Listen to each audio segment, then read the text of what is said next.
ഇടുക്കി തൊടുപുഴ അൽ അസർ law കോളേജിൽ വിദ്യാർത്ഥി സംഘർഷം. പുറത്തുനിന്നും എത്തിയ SFI പ്രവർത്തകർ വനിതാ വിദ്യാർത്ഥികളെ അടക്കം മർദ്ദിച്ചതായി പരാതി.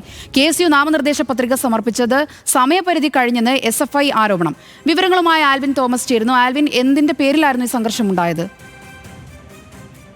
ഉച്ചയ്ക്ക് ശേഷമാണ് തെരഞ്ഞെടുപ്പുമായി ബന്ധപ്പെട്ട വലിയ സംഘർഷം അൽ അസർ കോളേജിൽ ഉണ്ടാകുന്നത്. തൊടുപുഴ അൽ അസർ ലോ കോളേജിലാണ് വലിയ സംഘർഷം SFI KSU പ്രവർത്തകർ തമ്മിലുണ്ടായത്. ഇതിൽ തെരഞ്ഞെടുപ്പിൽ ആദ്യം ക്ലാസ് റെപ്രസെന്റേറ്റീവിൽ തെരഞ്ഞെടുപ്പിൽ ഏതാണ്ട് 27 സീറ്റിൽ 24 സീറ്റുകളോളം KSU വിജയിച്ചിരുന്നു. അതിനുശേഷം നടന്ന ജനറൽ സീറ്റിലേക്കുള്ള തെരഞ്ഞെടുപ്പിലാണ് തർക്കങ്ങൾ ഉണ്ടാകുന്നത്.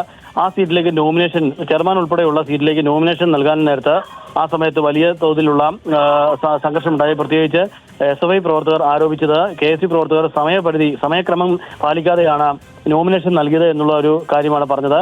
ആ സമയക്രമം പാലിക്കാത്തതിനോടാണ് പ്രശ്നങ്ങൾ ഉണ്ടായത് എന്നുള്ളതാണ് SFI പ്രവർത്തകരുടെ ആരോപണം. പക്ഷേ വലിയ തോതിൽ SFI പ്രവർത്തകർ, SFIയുടെ പുറത്തു നിന്നുള്ള പ്രവർത്തകർ കോളേജിലെത്തുകയും സംഘർഷമുണ്ടാകുകയും വിദ്യാർത്ഥിനികൾ ഉൾപ്പെടെയുള്ള ആളുകൾക്ക് മർദ്ദനമേൽക്കുകയും ചെയ്തു എന്നുള്ളതാണ് KSUവിന്റെ ആരോപണം. അങ്ങനെ വലിയ സംഘർഷമുണ്ടായിരുന്നു. തൊടുപുഴയിൽ നിന്നുള്ള വലിയ പോലീസ് സന്നാഹം അൽ അസർ കോളേജിൽ ഉണ്ടായിരുന്നു. അതിനുശേഷം ഏതാണ്ട് മണിക്കൂറുകൾ നീണ്ട ഏതാണ്ട് 7 മണിയോടുകൂടിയാണ് ഈ പ്രവർത്തകരെ പിരിച്ചു വിടുകയും പിന്നീട് തടഞ്ഞുവെച്ച SFI പ്രവർത്തകർ തടഞ്ഞുവെച്ച KSU പ്രവർത്തകരെ പോലീസ് അവിടെ നിന്ന് കോളേജിൽ നിന്ന് പുറത്തെത്തിക്കുകയും ചെയ്തു. അതോടെ സംഘർഷം ശാന്തമാവുകയും ചെയ്തു.